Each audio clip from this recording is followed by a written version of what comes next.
இன்னைக்கு நம்ம பார்க்க போற ரெசிபி சக்கரை பொங்கல்.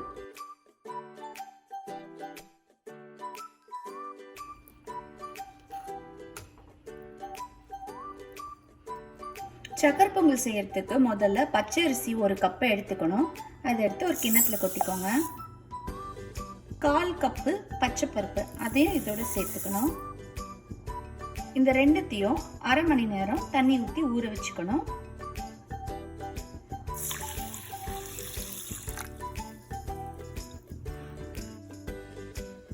சக்கரை பொங்கல் செய்யறதுக்கு முதல்ல 2 ஸ்பூன் நெய் ஊற்றிக்கலாம். நெய் கொஞ்சம் சூடு ஏறிடுச்சு. இப்போ நம்ம முந்திரி பருப்பையும் வறுத்துக்கலாம். திராட்சையும் சேர்த்துக்கலாம். இது ரெண்டுத்தையும் சேர்த்து நல்லா கொஞ்சமா வறுத்து எடுத்துக்கணும்.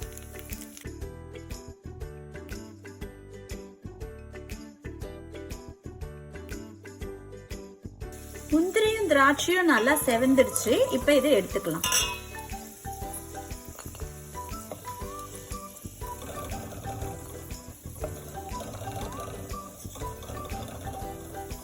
நம்ம இந்த ஒரு பாத்திரத்துல சக்கரை பொங்கல் பண்ண போறோம்.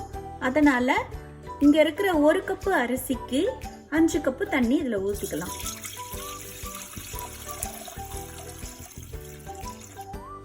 அரிசி தண்ணி கொதி வந்த பிறகு நம்ம இதுல அரிசியும் பருப்பையும் சேர்த்துக்கலாம். வெல்லம் 1 கப்பு எடுத்திருக்கேன். 1 கப்புனா 250 கிராம்.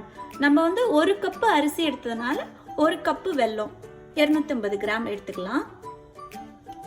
தண்ணி இப்ப கொதி வருது. இப்போ நம்ம கழுவி வச்சிருக்க அரிசியும் பருப்பையும் இதோட சேர்த்துக்கலாம்.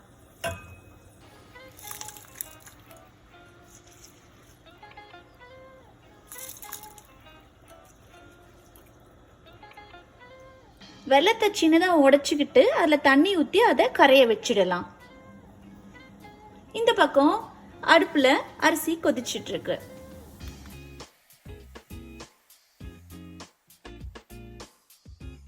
வெல்லம் ஃபுல்லா நல்லா கரைஞ்சிருச்சு. இப்போ நம்ம இதை ஃபில்டர் பண்ணி எடுத்துக்கலாம்.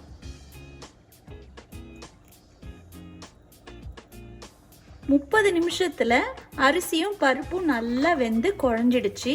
இந்த சமயத்துல நம்ம பாகு காய்ச்சி வச்சிருக்கிற வெல்லத்தை இதோட சேர்த்துக்கலாம். வெல்ல பாகுவை இதோட சேர்த்துக்கலாம். வெல்லம் சேர்த்த பிறகு இதை கொஞ்சம் நல்லா கலரிட்டே இருக்கணும், இல்லைன்னா அடி பிடிக்க ஆரம்பிச்சிடும்.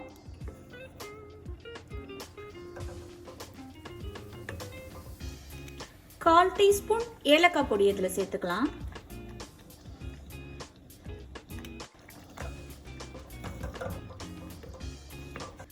கால் கப் நெய் சேர்த்துக்கலாம்.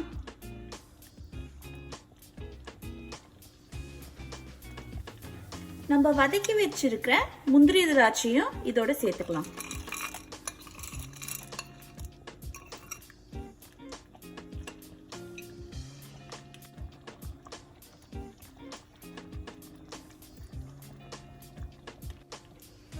சக்கரை பொங்கல் நல்லா ரெடி ஆயிடுச்சு. இந்த பாருங்க எவ்வளவு அழகா வந்திருக்கு. இந்த வீடியோ உங்களுக்கு பிடிச்சிருந்தா லைக் பண்ணுங்க, ஷேர் பண்ணுங்க, சேனலை சப்ஸ்கிரைப் பண்ணுங்க.